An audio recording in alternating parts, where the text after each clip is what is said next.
The U.S. Navy did not build escort carriers because they were clever. They built them because American Marines were drowning, bleeding, and dying on beaches while perfectly designed carriers stayed safely beyond range. Every landing in the Pacific exposed the same brutal truth. Air power decided survival, but American air power could only stay overhead for minutes. When the planes left, men died. Slowly, predictably, repeatedly. Generals called it unavoidable. Engineers called it a limitation of range. But for the men on the sand, it felt like abandonment. The Navy faced a choice no institution wants to admit out loud: risk sailors at sea, or keep sacrificing infantry on shore. Ships they approved next were not meant to be safe. They were meant to be there. Dawn breaks over Tarawa Atoll, and the Pacific turns red. First Class Robert Sheridan crouches behind a shattered seawall, water up to his chest, rifle soaked, lungs burning. Around him, bodies drift in the surf. Landing craft are stranded on the reef 500 yards from shore while Japanese machine guns rake the open water with mathematical precision. Scream for air support. Fighters circle, but too high, too far, and already running out of fuel. They can stay minutes, not hours. When they peel away, the beach is silent, except for gunfire and screaming. It is the brutal arithmetic of island warfare. To take a single strip of coral, Marines must cross open water, breach fortified beaches, and survive long enough to push inland. That requires continuous air cover fighters to strafe bunkers, bombers to smash gun nests, spotters to guide naval guns.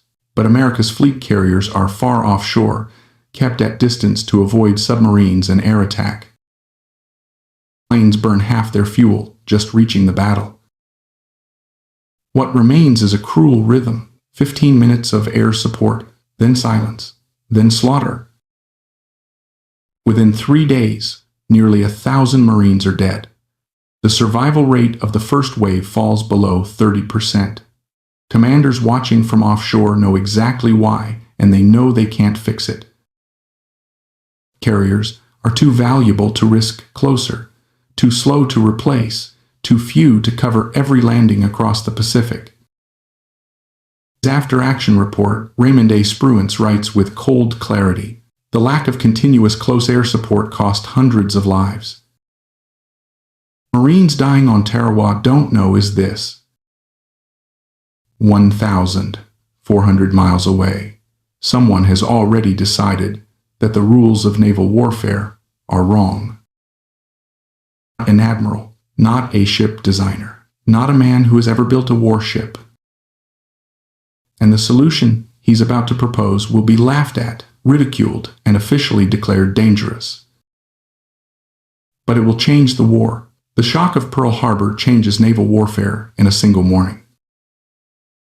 Battleships burn at their moorings, steel giants that once defined sea power sink in shallow water, but the true targets, the aircraft carriers, aren't there. By chance or fate, America's carriers are at sea. And within hours, every admiral understands the truth. The carrier now rules the Pacific. And America doesn't have them. In December 1941, the United States Navy operates just 7 aircraft carriers across 2 oceans. Japan has more, and worse, it has experience. Its pilots are veterans. Its carrier doctrine has already been tested in combat. America is entering a carrier war while already behind. Building new fleet carriers takes time the war will not allow. 3 years, 4 years per ship. Millions of man-hours. Shipyards already overloaded with battleships, cruisers, destroyers. Harold R. Stark, Chief of Naval Operations, faces an impossible equation. Carriers are needed everywhere, protecting convoys from submarines, hunting Japanese task forces, and supporting every amphibious landing across the Pacific. There are not enough hulls, not enough slipways, not enough skilled workers, and not enough time. Planners propose a compromise. Converted from merchant ships, slow, lightly armed, expendable. Fight enemy fleets. They'll escort convoys and provide limited air cover. On paper, they are a stopgap, a temporary solution to buy time until real carriers arrive. Navy's Bureau of Ships drafts cautious plans in mid-1941. A handful of conversions, slow testing, careful evaluation, maybe 10 ships by late 1943 if everything goes right. Doesn't satisfy anyone. Trust carriers altogether, let alone cheap ones. Internal memos are blunt. These ships are called death traps, too slow to evade submarines, too weak to survive air attack, too small to defend themselves. The report predicts loss rates exceeding 40%. Another admiral writes a single line in the margin, acceptable given their cost.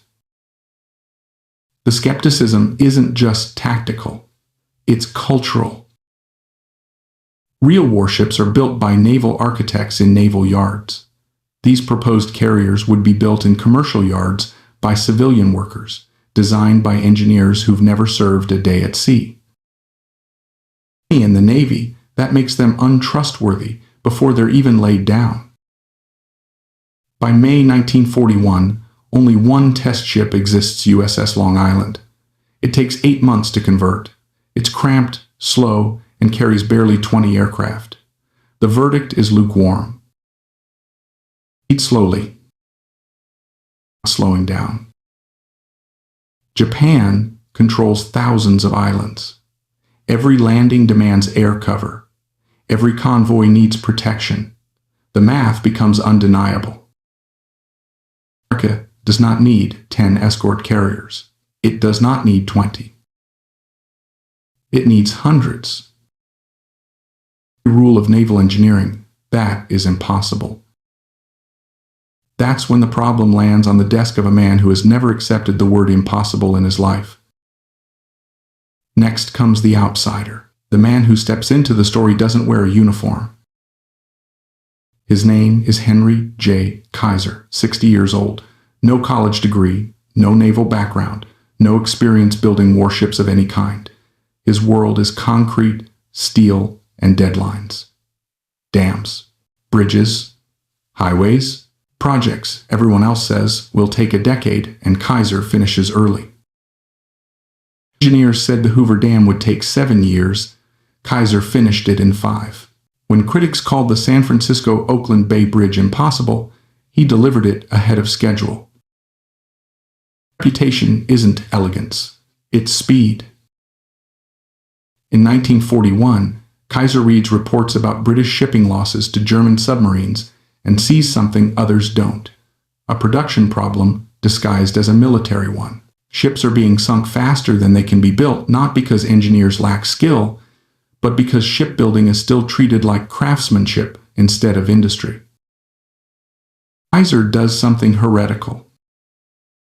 Empty land in Richmond, California in 90 days. No tradition, no naval hierarchy, just cranes, rails, and assembly lines. He hires women, minorities, and untrained workers. He teaches them one task each and repeats it at scale. He welds ships together instead of riveting them. Old Navy men are horrified. Welds are unproven. Rivets are tradition. Welded ships are mocked as floating tin cans. But Kaiser's cargo ships launch in a fraction of the time, and they work. In 1941, Kaiser is delivering freighters in 110 days, less than half the industry average. When he tours a naval yard and sees something that stops him cold. A fleet carrier, USS Essex, still on the ways. Its keel was laid months ago. It won't be finished for nearly 2 years. Kaiser does the math in his head and understands the truth instantly. At this pace, America will lose the carrier war before it ever catches up.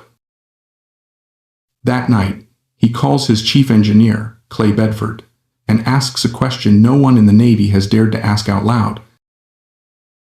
Ask, could we build an aircraft carrier? Don't build warships, They build freighters. Not what I asked, Kaiser says. How fast? Bedford sketches on a napkin. If you took a merchant hull already under construction, stripped it, added a flight deck, maybe 6 months. Kaiser leans forward. Silence. Kaiser adds, is it possible? Bedford stares at him like he's lost his mind. It violates every rule of naval construction, every safety margin, every tradition. The Navy would never allow it. Kaiser doesn't care. But allow it, he says.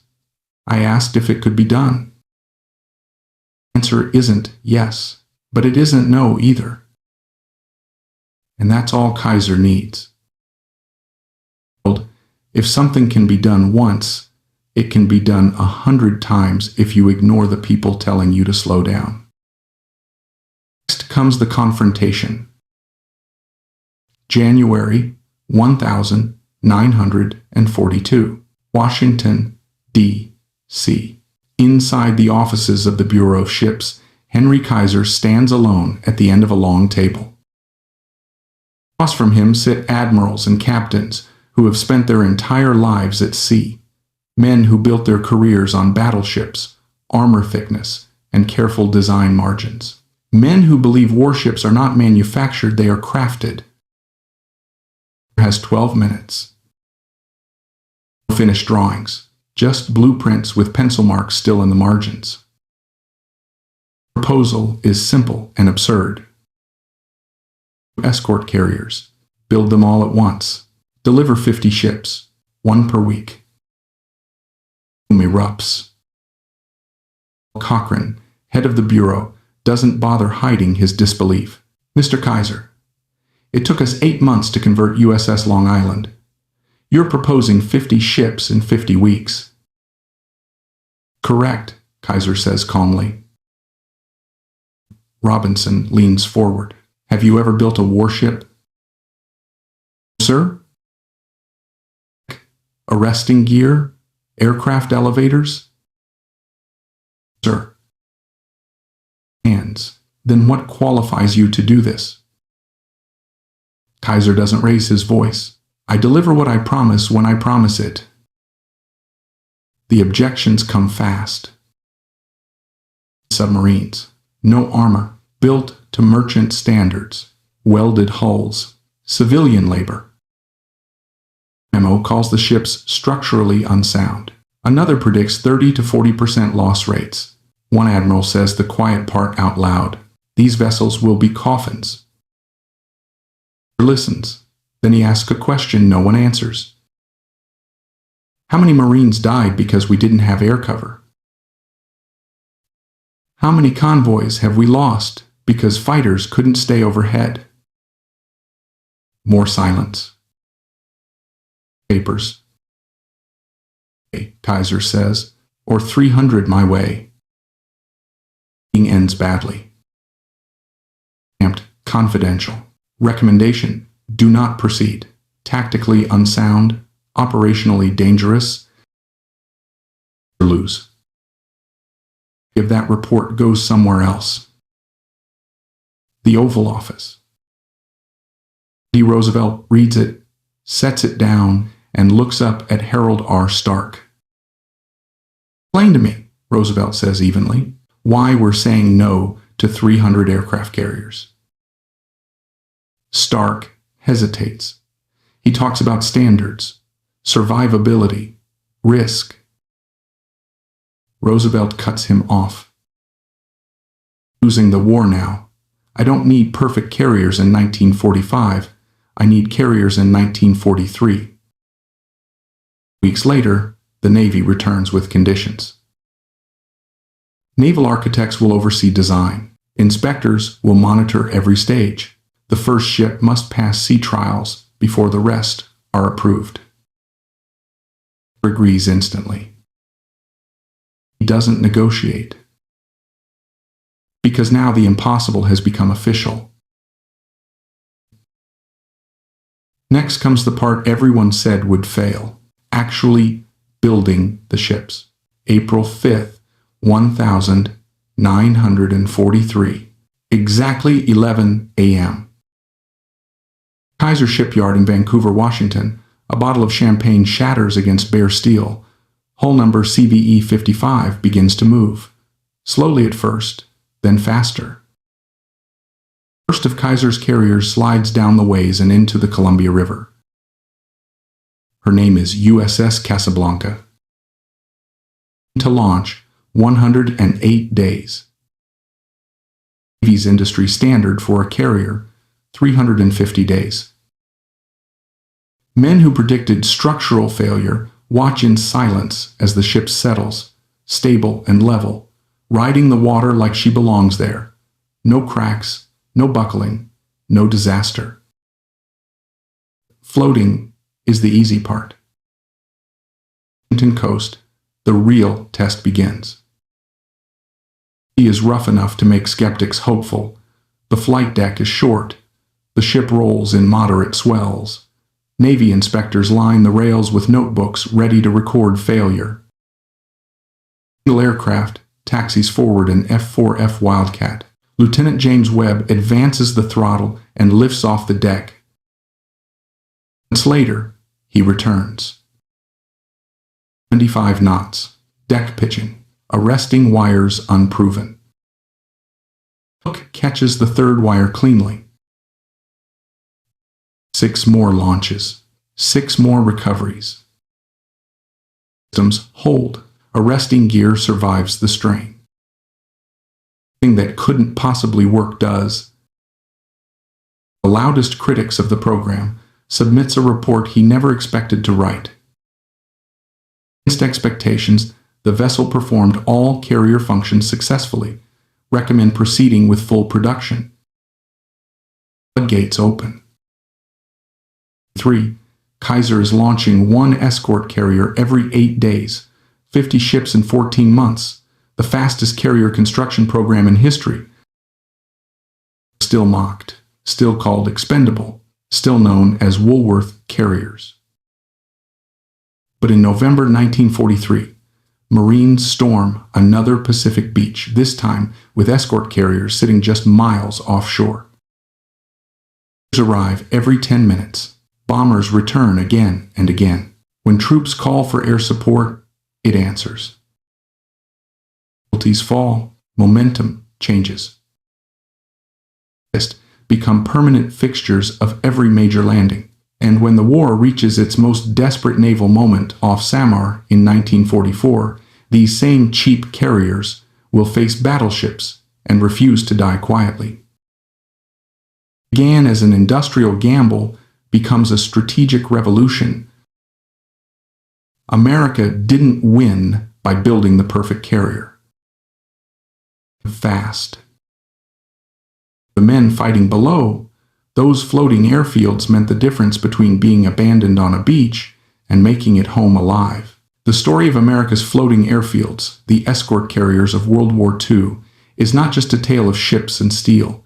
It is a strategic lesson about how modern wars are actually won, not by the most elegant design, the strongest armor, or the most advanced technology, but by speed, adaptability, and the willingness to accept calculated risk. Before World War II, naval thinking was dominated by an old belief. Victory at sea belonged to the biggest and most powerful platforms. Battleships and fleet carriers were treated as masterpieces of engineering. Each one took years to design and build. In peacetime, this logic made sense. In a total war, it became a deadly liability. Exposed that reality with brutal clarity. American Marines did not lack courage or skill. They did not lack aircraft. What they lacked was continuous air support. Fighters from fleet carriers could only remain overhead briefly before fuel forced them to withdraw. Every gap in air cover translated directly into casualties on the beach. The problem was not firepower, it was presence. Leads to the first lesson. In modern warfare, continuity of force can matter more than absolute strength. A weapon or system that is always available, always nearby, and always responsive, can save more lives than a more powerful system that appears only intermittently. Escort carriers were weaker than fleet carriers in every technical sense, but they stayed close to shore. Their aircraft did not disappear after 15 minutes. They came back again and again. The second lesson lies in industrial thinking. Henry Kaiser did not invent aircraft carriers or naval aviation. What he changed was the way America thought about producing war. Traditional naval construction treated each ship as a unique creation, built slowly by skilled specialists. Kaiser treated ships like industrial products. He broke construction into repeatable tasks. He used welding instead of riveting. He prefabricated sections inland and assembled them like components on an assembly line. This shift produced a crucial insight. In total war, production capacity often outweighs technical elegance. A carrier that is good enough and delivered in 100 days is more valuable than a perfect carrier delivered in 1,000 days, especially when men are dying every week without air cover. Time itself becomes a weapon. Kaiser understood that every delay on the factory floor translated into bloodshed at the front. The third lesson is about risk specifically, risk that is acknowledged rather than denied. The U.S. Navy knew escort carriers were vulnerable. They were slow. They lacked armor. They could be sunk by submarines, bombs, or surface fire. Predictions of 30–40% loss rates were not fantasies. They were realistic assessments. The program went forward. Risk was not measured in ships lost, but in lives saved and missions accomplished. Even if an escort carrier survived only months or weeks, its constant air support during amphibious landings could save thousands of infantrymen. When framed that way, the so-called dangerous ship became the more humane option. Accepting the risk of losing ships reduced the certainty of losing soldiers. Leads to another uncomfortable lesson. Perfection can be immoral when time is short. Waiting for the safest, strongest, most refined solution may cost more lives than deploying an imperfect solution immediately. Escort carriers embodied that moral trade-off. The fourth lesson concerns morale and human behavior. On paper, escort carriers should have collapsed when confronted by superior enemy forces. At the battle off Samar, they faced battleships and heavy cruisers that outmatched them in every measurable way, and yet they fought. Attacked even when out of ammunition. Aircraft made repeated dummy runs to distract enemy gunners. Sailors fought fires, launched planes, and kept moving under impossible odds.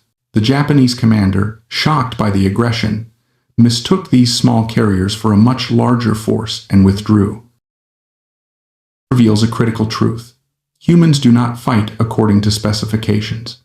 Engineering sets the limits of possibility, but willpower determines how close those limits are pushed. A cheap weapon in the hands of determined people can produce effects far beyond what planners expect. Conversely, the most advanced system can fail if the people using it lack initiative or confidence. The lesson emerges from scale. Escort carriers were not meant to be permanent. Most were scrapped within 15 years of the war's end. They were disposable by design, but their disposability was a feature, not a flaw. They allowed the United States to apply pressure everywhere at once, covering convoys, supporting landings, hunting submarines, and freeing fleet carriers for decisive battles. Highlights a broader principle. Systems win wars, not individual platforms. Escort carriers were effective because they were part of a larger ecosystem. Industrial production, logistics, training, and doctrine all aligned toward the same goal. No single escort carrier mattered. The network did. The story delivers a lesson that extends beyond military history. In business, technology, and geopolitics, leaders often chase the perfect solution. They wait for better designs, better data, better conditions. Meanwhile, competitors move forward with solutions that are flawed but fast. World War II showed that adaptability beats elegance when the environment is changing faster than planning cycles. The United States won not because it built the best single ship, but because it built what it needed, when it needed it, in overwhelming numbers. Port carriers were born from desperation, not brilliance. They violated tradition. They offended experts. They accepted risks others found unacceptable. Yet they reduced casualties, stabilized operations, and helped turn the tide of the Pacific War. The ultimate lesson is simple but uncomfortable. Victory often belongs not to the side with the best ideas, but to the side willing to act on imperfect ones first. Sometimes, winning does not mean building something that cannot be destroyed. Sometimes, it means building something fast enough to matter and keeping it there long enough to save lives. At the beginning of the Pacific War, the United States possessed impressive tools: fleet carriers, capable aircraft, skilled pilots, and courageous ground troops. What it lacked was persistent presence at the decisive point. Amphibious assaults exposed this flaw mercilessly. Fleet carriers could not remain close to hostile shores. They were too valuable, too few, and too vulnerable to submarines and air attack. As a result, their aircraft arrived late, stayed briefly, and departed just as Marines needed them most. Purely technical perspective, nothing was wrong with the carriers or planes. From a battlefield perspective, everything was wrong. Leads to the first major lesson. A force that appears intermittently may be less effective than a weaker force that is always there. Air support that arrives every 10 minutes saves more lives than air support that arrives perfectly but rarely. The escort carrier solved a presence problem, not a firepower problem. Militaries often obsess over peak capability, range, speed, survivability. The escort carrier story reminds us that availability and responsiveness can outweigh raw performance. Power that cannot be applied at the right moment is wasted power. Traditional naval thinking equated quality with survivability. Armor, thickness, compartmentalization, speed, and redundancy defined whether a ship was good. Escort carriers failed almost all of these criteria. They were slow. They were lightly armored. They were built to merchant standards. They were expected to suffer heavy losses. In strategic terms, they were extremely high quality. Why? Because quality in war must be measured by outcomes, not specifications. An escort carrier that survives only a year but enables successful landings across half the Pacific is more valuable than a fleet carrier that survives the war but cannot be everywhere at once. Reframes quality as mission effectiveness over life cycle perfection. Escort carriers were not built to last. They were built to matter. The lesson is deeply uncomfortable for institutions that equate professionalism with refinement. But war does not grade on elegance, it grades on results. Henry Kaiser's true contribution was not a ship design, it was a philosophy of production. Before the war, shipbuilding was artisanal. Each hull was treated as a unique project. Changes were cautious. Testing was exhaustive. This mindset maximized reliability, but at the cost of speed. Kaiser treated ships like products, not monuments. He broke construction into discrete tasks. He accepted imperfect labor. He welded instead of riveting. He prefabricated aggressively. Most importantly, he built many ships simultaneously rather than sequentially. The result was not incremental improvement, it was exponential acceleration. This demonstrates a critical wartime truth. Production tempo can outweigh battlefield superiority. Escort carriers did not need to defeat Japanese capital ships one-on-one. They needed to exist in sufficient numbers to shape the battle space everywhere at once. Total war industry is not a support function. It is a combat arm. One of the most overlooked aspects of the escort carrier story is its ethical dimension. It's argued correctly that these ships would be sunk, and they were. Hundreds of sailors died aboard them. This raises an uncomfortable question. Was it moral to send men to sea on ships known to be vulnerable? The answer depends on how morality is measured. If morality is judged by ship survivability, then escort carriers were immoral. If morality is judged by lives saved across the broader war, then they were profoundly moral. Escort carriers reduced Marine and soldier casualties by providing constant close air support. They shortened battles. They prevented failed landings. They allowed momentum to be maintained. When compared to the alternative assaults without continuous air cover, the cost-benefit calculus becomes stark. It reveals a harsh wartime truth. Avoiding risk at the platform level can increase risk at the human level. Refusing to deploy imperfect solutions may feel ethical, but it can impose far greater suffering elsewhere. It forces leaders to choose between bad options. Escort carriers represent a choice to accept visible risk to save invisible lives. Naval analysts predicted escort carrier losses of 30–40%. Actual losses were far lower. This was not because analysts were incompetent. It was because complex systems defy linear prediction. Analysts assumed escort carriers would be used timidly, kept far from danger. In reality, they were used aggressively. Pilots compensated for ship vulnerability with audacity. Commanders exploited surprise, tempo, and confusion. Enemies misinterpreted their presence and strength. Off Samar illustrates this perfectly. On paper, escort carriers should have been annihilated. Instead, their unexpected resistance disrupted Japanese decision-making. The enemy commander faced uncertainty, not clarity, and uncertainty kills plans.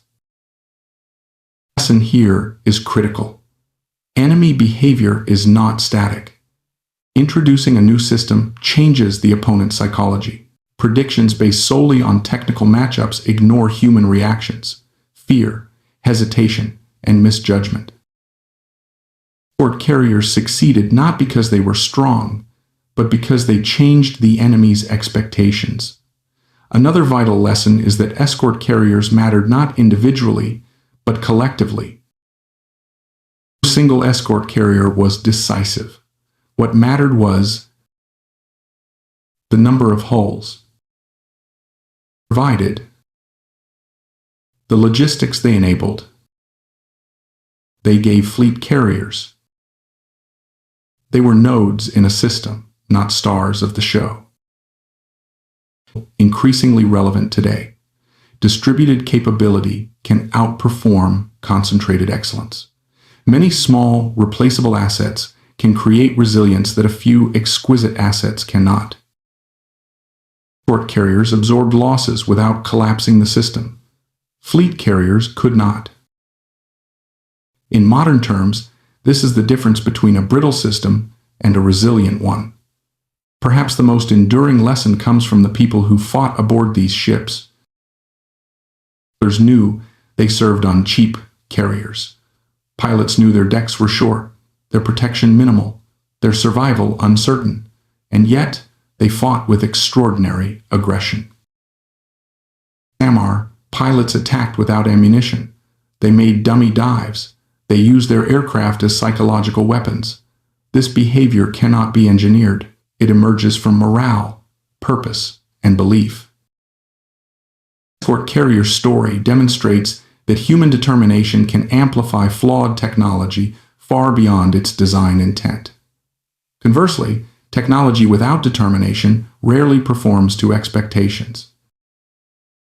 This is why the Japanese misread the situation. They saw the ships, they did not understand the men.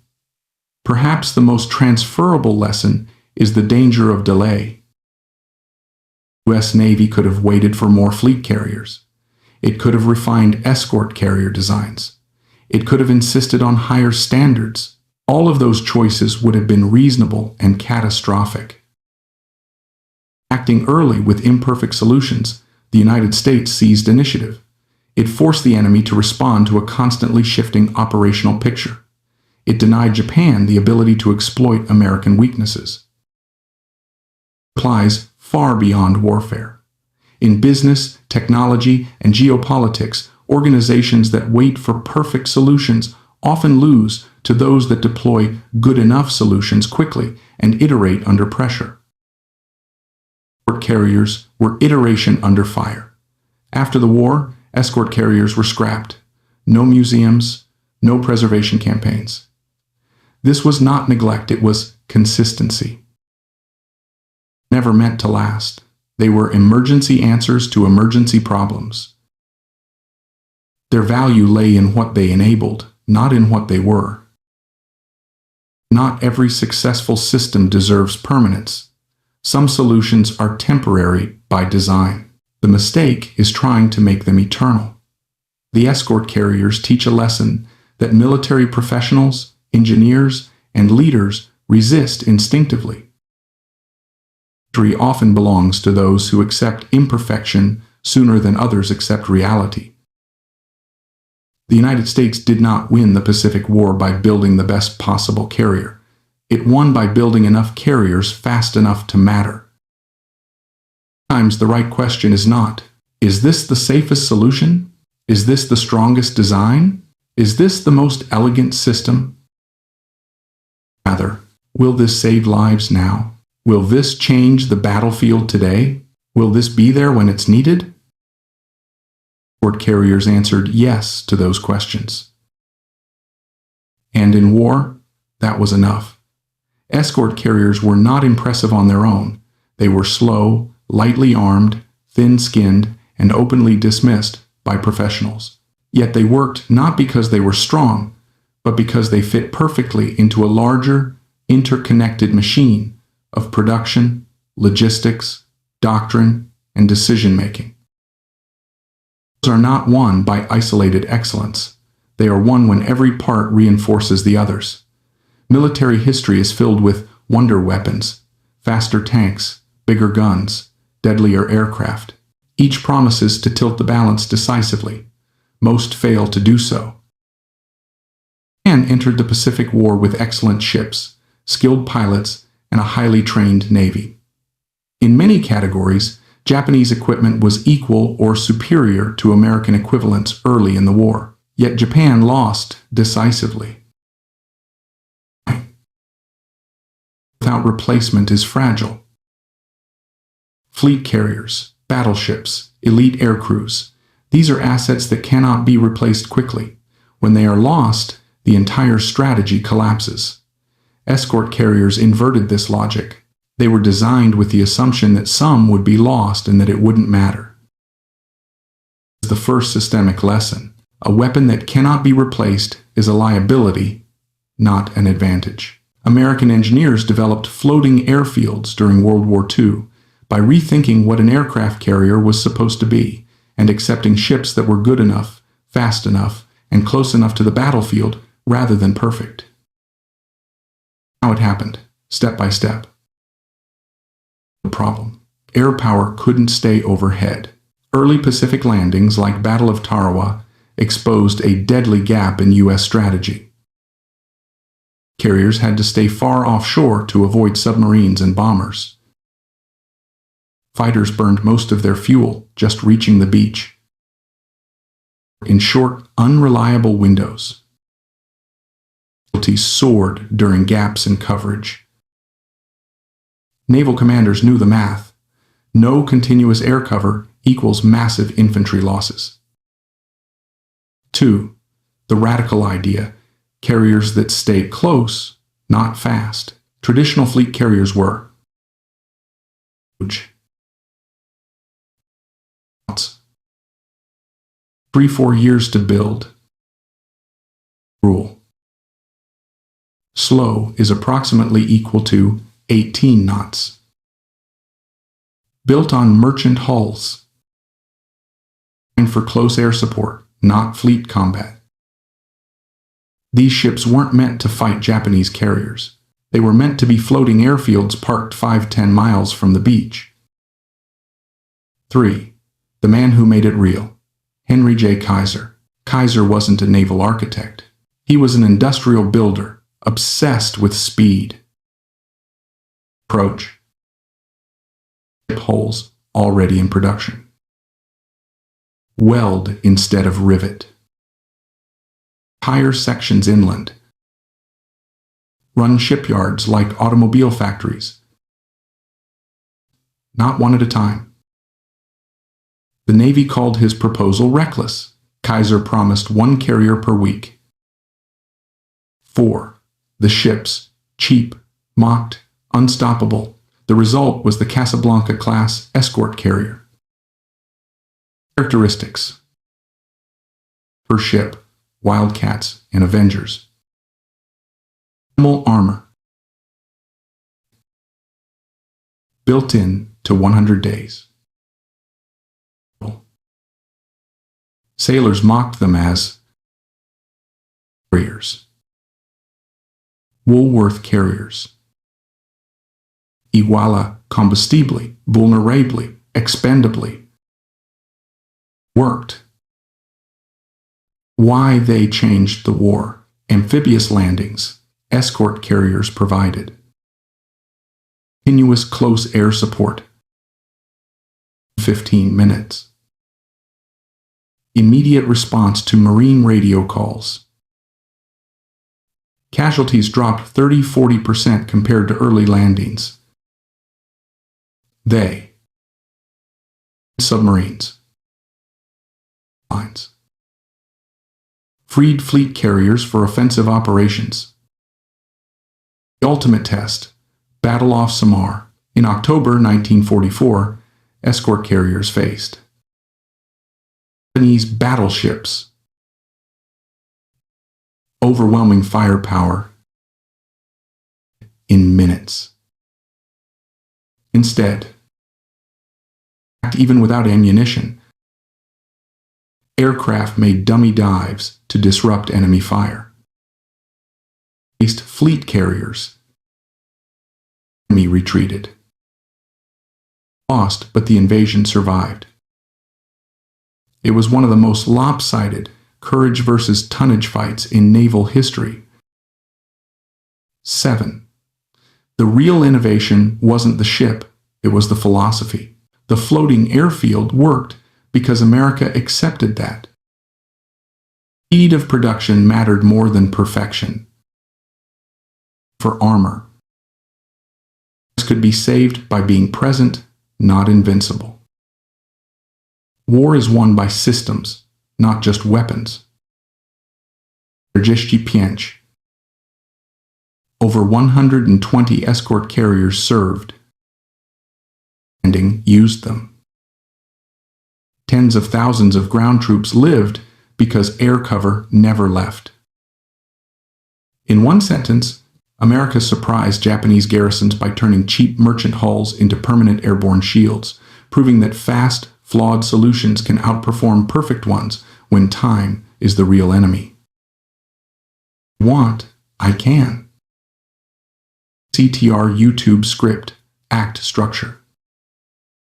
Thumbnail power phrase, the plus thing plus twist. Extract image search keywords for editing. YouTube upload set. Tell me the next step. Sheridan crouches behind a shattered seawall, water up to his chest, rifle soaked, lungs burning. Around him, bodies drift in the surf. Landing craft are stranded on the reef 500 yards from shore, while Japanese machine guns rake the open water with mathematical precision. Scream for air support. And fighters circle but too high, too far, and already running out of fuel. They can stay minutes, not hours. When they peel away, the beach is silent, except for gunfire and screaming. It is the brutal arithmetic of island warfare. To take a single strip of coral, Marines must cross open water, breach fortified beaches, and survive long enough to push inland. That requires continuous air cover fighters to strafe bunkers, bombers to smash gun nests, spotters to guide naval guns. But America's fleet carriers are far offshore, kept at distance to avoid submarines and air attack. Planes burn half their fuel just reaching the battle. What remains is a cruel rhythm. 15 minutes of air support, then silence, then slaughter. Within 3 days, nearly 1,000 Marines are dead. The survival rate of the first wave falls below 30%. Commanders watching from offshore know exactly why, and they know they can't fix it. Carriers are too valuable to risk closer, too slow to replace, too few to cover every landing across the Pacific. After-action report, Raymond A. Spruance writes with cold clarity, the lack of continuous close air support cost hundreds of lives. Marines dying on Tarawa don't know is this. 1,400 miles away, someone has already decided